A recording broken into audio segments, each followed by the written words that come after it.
Hello everyone, welcome back. इस video में हम करेंगे level order traversal line by line. ठीक है। ये लीड कोड पे प्रॉब्लम नंबर 102 है। तो इसमें क्वेश्चन क्या है कि हमको एक रूट इनपुट दिया होगा एंड ये जैसे फर्स्ट लेवल है, ये सेकंड लेवल है, थर्ड लेवल है। तो हमको लेवल वाइज एक 2D लिस्ट बनाकर रिटर्न करनी है। ठीक है, जहाँ पे उस 2D लिस्ट के सारे एलिमेंट एक लिस्ट कंटेन करेंगे, जिस लिस्ट के अंदर जैसे ये जीरोथ है तो जीरोथ लेवल के सारे एलिमेंट होंगे, इस पे फर्स्ट लेवल के सारे एलिमेंट होंगे, इस पे सेकंड लेवल के सारे एलिमेंट होंगे। ठीक है। तो अभी हम इसकी आइटरेटिव अप्रोच डिस्कस करते हैं। तो इस पे आने से पहले एक चीज़ समझ लेते हैं। ये बता देता हूँ। जैसे अभी हमने पिछले अभी लेवल ऑर्डर किया था तो हमने क्यू यूज़ करी थी पाइथन में, है ना। इसकी जगह ना हम सिंपल लिस्ट भी यूज़ कर सकते हैं, जिसमें हम क्या करेंगे कि जो हमारा गेट ऑपरेशन होता है वो हमको पहला एलिमेंट ला के देता है, तो उसकी जगह हम पॉप एट जीरो यूज़ कर लेंगे, क्योंकि पॉप एट जीरो भी क्या करेगा, पहला एलिमेंट ला के देगा। ठीक है। और पुट की जगह हम अपेंड यूज़ कर लेंगे। ठीक है, पुट की जगह हम अपेंड यूज कर लेंगे। और जो हमने एम्प्टी करके एक फंक्शन यूज किया था ये चेक करने के लिए लिस्ट एम्प्टी है या नहीं, तो उसकी जगह क्या यूज कर लेंगे, if lane of Q is greater than zero. ठीक है। ये तीन फंक्शन हम यूज कर लेंगे। तो अभी जहाँ भी क्यू आएगी उधर मैं एक लिस्ट ले लूंगा एंड उसको यूज करके करूंगा। ठीक है। तो इसकी एल को डिस्कस कर लेते हैं क्या रहती है। तो इसमें हम क्या करेंगे, कि सबसे पहले अपना जो फंक्शन है, फंक्शन के पास तो सिर्फ रूट इनपुट आएगा, है ना। अब हमको एक आंसर रिटर्न करना है जो टू डी लिस्ट होगी, उसको मैंने ऐसे आंसर में स्टोर कर लिया। ठीक है। अगर रूट जो है वो नन है, अगर रूट जो है वो हमारा नन है, तो हम सीधा सीधा रिटर्न कर देते हैं इस एम्प्टी लिस्ट को। ठीक है, आगे प्रोसेस करने की जरूरत ही नहीं है।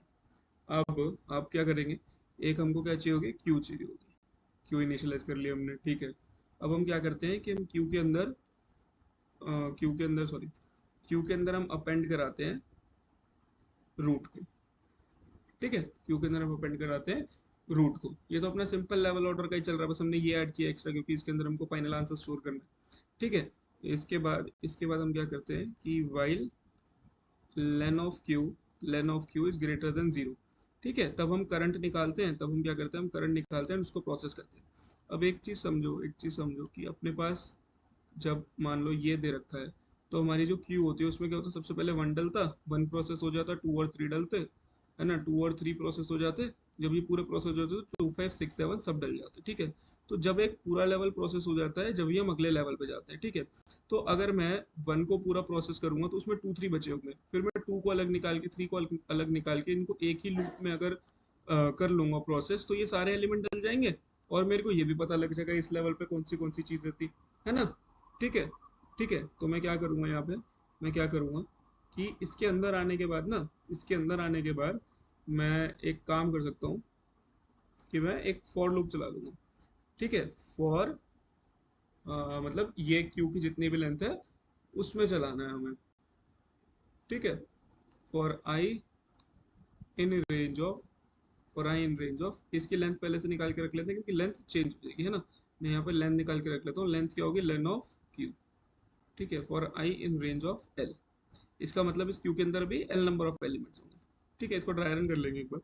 तो इसमें हम क्या करेंगे करंट एलिमेंट निकालेंगे, है ना।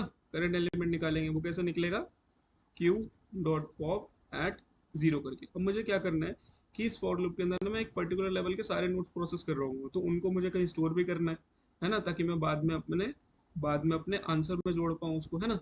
तो मैं क्या करता हूँ कि मैं यहीं पे एक टेम्प नाम की लिस्ट और बना लेता हूँ। ठीक है, बना लिया। अब इसके बाद same steps, if current dot left is not none, अगर नन नहीं है तो इसका मतलब वहां पे कोई एलिमेंट एग्जिस्ट करता है तो इसका मतलब हमको टेम्प पे डालना पड़ेगा, है ना। हमको टेम्प पे डालना पड़ेगा क्योंकि हम उसे बाद में अपेंड करने वाले हैं। ठीक है, current dot left dot data. ठीक है। एंड साथ ही साथ हमको क्या करना होता है, साथ ही साथ हमको क्यू में भी ऐड करना होता है, साथ ही साथ हमको क्यू में भी ऐड करना होता है, तो हम क्यू में भी अपेंड कर देते हैं इसे। ठीक है, क्यू में भी अपेंड कर देते हैं, क्यू में भी अपेंड हो जाएगा करंट डॉट लेफ्ट। ठीक है। इस स्टेप में मैं सिर्फ डाटा ऐड कर रहा हूँ, डाटा या वैल जिससे भी हमने क्लास बनाई हो, और इसके अंदर मैं पूरा नोड ऐड कर रहा हूँ। ठीक है। और इसी तरह से हम क्या करते हैं, if current dot right is not नल।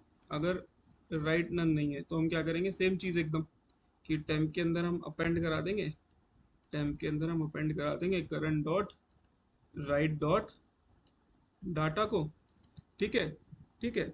और क्यू के अंदर भी अपेंड कर देंगे, सेम स्टेप से, बिल्कुल कोई डिफरेंस नहीं है, ठीक है, करंट डॉट राइट को, ठीक है। और बाकी ये फॉर लूप ऐसे का ऐसा ही चलता रहेगा। जब ये फॉर लूप खत्म होगा, जब ये फॉर लूप खत्म होगा तो क्या कंडीशन होगी कि मेरे टेम्प के अंदर, कि मेरे टेम्प के अंदर जो मेरे मान लो ये था, अगर वन प्रोसेस हुआ है तो टेम्प के अंदर टू और थ्री प्रेजेंट होंगे, है ना।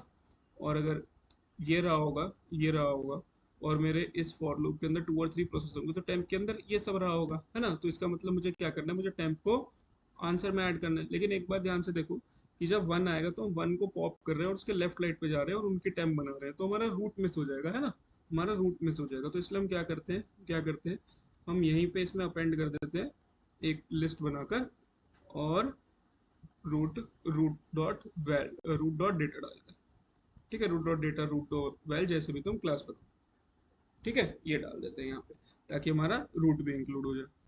और जब हमारा ये फॉर लूप प्रोसेस हो जाएगा तो हम क्या करेंगे कि अपने आंसर के अंदर अपेंड कर देंगे सिंपली टेम्प को, और लास्ट में रिटर्न कर देंगे आंसर को, ठीक है, लास्ट में रिटर्न कर देंगे आंसर को। अब मैं क्या करता हूँ, इसका कोड मैंने लिखा हुआ है, एक बार रन कर लेते हैं और फिर उसको ड्राई रन कर लेंगे, ठीक है। तो ये कोड लिख रखा है। अभी इसमें क्या है कि हमने वही रन है तो खाली लिस्ट रिटर्न कर दी, फिर उसके बाद एक नोट्स की क्यू बनाई, एंड एंड साथ में हमने ये नोट्स क्यू के अंदर रूट को अपेंड कर दिया, ठीक है। और इस फंक्शन के अंदर ही आंसर भेज रखा है, ठीक है, मतलब वो आंसर लिस्ट भेज रखी है, हम यहाँ भी क्रिएट कर सकते हैं, कोई फर्क नहीं पड़ता उससे। फिर हमने चेक किया कि क्यू एम्प्टी तो नहीं है, फिर हमने एक टेम्पो बनाई ताकि उस लेवल के सारे नोट्स को प्रोसेस कर ले। फिर लेंथ निकाली, क्योंकि क्योंकि हम यहाँ पे पॉप कर रहे हैं तो लेंथ ना चेंज हो जाएगी, इसलिए हम यहाँ फॉर लूप के अंदर सीधा नहीं लिख रहे, ठीक है। तो करंट नोड को निकाला, लेफ्ट के लिए प्रोसेस किया, राइट के लिए प्रोसेस किया। अगर टेम्प की लेंथ ग्रेटर देन जीरो आई है, मतलब कोई नया एलिमेंट मिला है, तो आंसर के अंदर अपेंड कर दिया और रिटर्न कर दिया, ठीक है, आंसर के अंदर अपेंड कर दिया और रिटर्न कर दिया। यहाँ पे मैंने ट्री ऊपर जो इनपुट ले रखा है, जो हम पिछले क्वेश्चन में यूज कर रहे हैं, 1 2 4 3 5 1, तो इसका इसका इसका आउटपुट क्या आना चाहिए, इसका आउटपुट हमारे पास आना चाहिए 1 2 5 और 4 3 1, है ना। यही दे रखा है इधर, इसको रन करके देख लेते हैं एक बार कितना आता है। तो इसको रन किया, देखो एक्सपेक्टेड आउटपुट आ गया, ठीक है।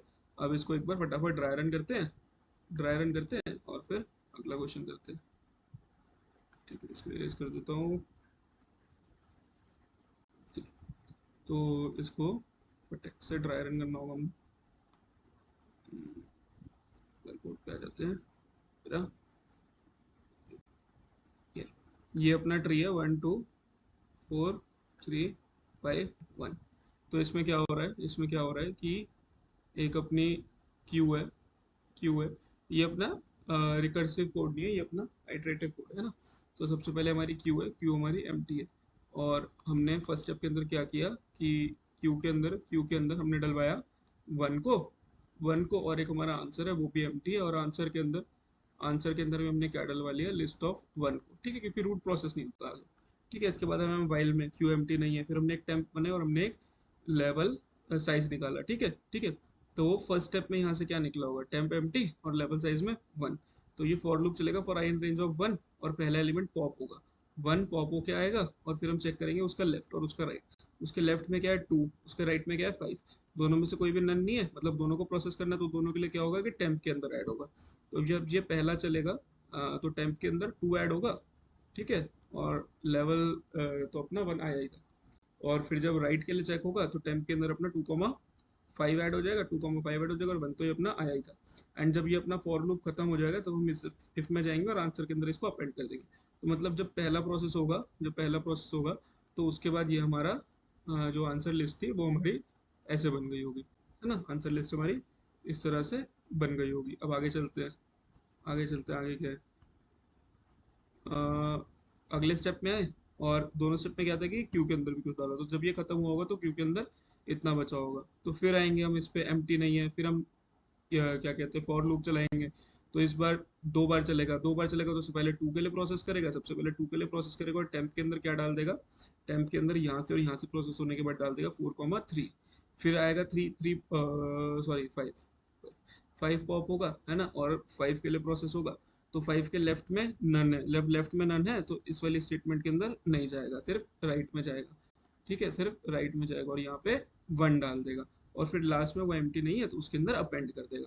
तो अब जहाँ पर जाकर आंसर क्या बन जाएगी हमारी, आंसर क्या बन जाएगी, आंसर हमारी अपडेट होगी और आंसर हमारी बन जाएगी 1,2,5, 4,3,1। ठीक है, ये बन गई। और क्या कहते हैं क्यू में क्या डल गया, 4,3,1। तो वापसी चेक करेंगे, क्यू एम्प्टी नहीं है ना, फिर फॉर लूप चलाएंगे 3 बार। लेकिन लेकिन इस बार ये इफ भी नहीं चलेगा किसी भी बार, ये इफ भी नहीं चलेगा किसी बार, क्योंकि 4 के नीचे भी सब नन है, 3 के नीचे भी सब नन है, 1 के नीचे भी सब नन है। तो इसका मतलब हमारी टेम्प में कुछ भी नहीं डलेगा, ये इफ वाली कंडीशन सेटिस्फाई नहीं होगी। एंड हमारा वाइल क्या कहते हैं क्यू भी एम्प्टी हो गई, तो फिर ये वाइल भी हैंडल नहीं होगा और प्रिंट हो जाएगा। ठीक है, इस तरह से ये रन हो रहा है। ठीक है, अब इसको एक बार टाइम कॉम्प्लेक्सिटी देखते हैं क्या रह रही है। तो ये सब ऑपरेशंस अपने O1। ठीक है, ठीक है। और हमारा जो पॉप रहता है वो ON होता है। लेकिन ये तो मैं ये थोड़ा लिखना विखना इजी करने के लिए लिस्ट ले ली हम। अगर ऑप्टिमाइज करना हो तो लिंक लिस्ट या फिर नॉर्मल जो अपनी क्यू रहती है पाइथन में उसको यूज़ कर सकते हैं। तो इसको हम तो ऑप्टिमाइज कर सकते हैं सीधे सीधे, तो इसको मैं अभी के लिए O1 ही मान रहा हूँ। इसको मैंने बता दिया कि किस तरह से ऑप्टिमाइज कर सकते हैं कि या तो लिंक लिस्ट यूज़ कर लो या क्यू यूज़ कर लो। लिंक लिस्ट कैसे यूज़ होती है वो आगे जब क्यू की वीडियोस बनाएंगे उस पर उनमें डिस्कस करेंगे। ठीक है। एंड नहीं तो यूट्यूब पे देख सकते हो, मिल जाएगा किसी ना किसी में। ठीक है, फिर उसके बाद आगे आते हैं। तो अपना एक वाइल चल रहा है, वाइल के अंदर फॉल चल रहा है, तो हमारी इंस्टिंक्ट से सीधा आएगा कि ये तो एन स्क्वायर हो गया, लेकिन नहीं। ये किस पे चल रहा है, क्यू की लेंथ पे है ना, ये किस पे चल रहा है, क्यू की लेंथ पे। तो क्यू में टोटल जितने एलिमेंट आ रहे हैं ना, क्यू में टोटल जितने एलिमेंट आ रहे हैं सिर्फ उतनी बारी प्रोसेस हो रहा है ना। ध्यान से देखोगे तो अगर क्यू में ये सब आ रहा है तो इन सब के लिए प्रोसेस होगा बस, वो और कोई अलग एलिमेंट के लिए प्रोसेस नहीं होगा, नंबर ऑफ नोड्स के लिए प्रोसेस होगा। इसका मतलब ये जो दोनों मिलाकर हैं ये अपने ON बने हैं। ठीक है, ये अपने ON बने हैं, ये दोनों मिलकर हमारे कोड को n टाइम्स चलवा पाएंगे। ठीक है, और बाकी सब ऑपरेशंस भी O1 ही है। तो हमारी टाइम कॉम्प्लेक्सिटी कितनी है, हमारी टाइम कॉम्प्लेक्सिटी है O1। और सॉरी, और हमारी स्पेस कॉम्प्लेक्सिटी, हमें टेम्प यूज कर रहे हैं और हमें लिस्ट ये क्यू यूज कर रहे हैं एक्स्ट्रा है ना। और जो रिटर्न करते हैं आंसर उसको तो हम काउंट करते नहीं है। तो अपनी दो यूज हो रही हैं, तो ON plus ON plus ON, तो वो बेसिकली O ऑफ N ही रहेगी हमारी स्पेस कॉम्प्लेक्सिटी। और हमारी टाइम कॉम्प्लेक्सिटी क्या है, O of N। Time complexity क्या है, O ऑफ N। वो हम क्या कह रहे हैं कि जो पॉप ऑपरेशन है ये होता तो अपना ON है, लेकिन लेकिन इसको हम इम्प्रूव कर सकते हैं, क्यू यूज कर लेंगे जैसे पिछले क्वेश्चन में किया था, तो उससे ये हो जाएगा। ठीक है, अब अगली वीडियो में इसी का रिकर्सिव डिस्कस करेंगे, इसका रिकर्सिव कोड डिस्कस करेंगे। एक बार इसको कोड कर लेना एंड लीड कोड पे जाके सबमिट भी कर लेना। तो मिलते हैं अगली वीडियो में, जब तक के लिए टाटा बाय बाय।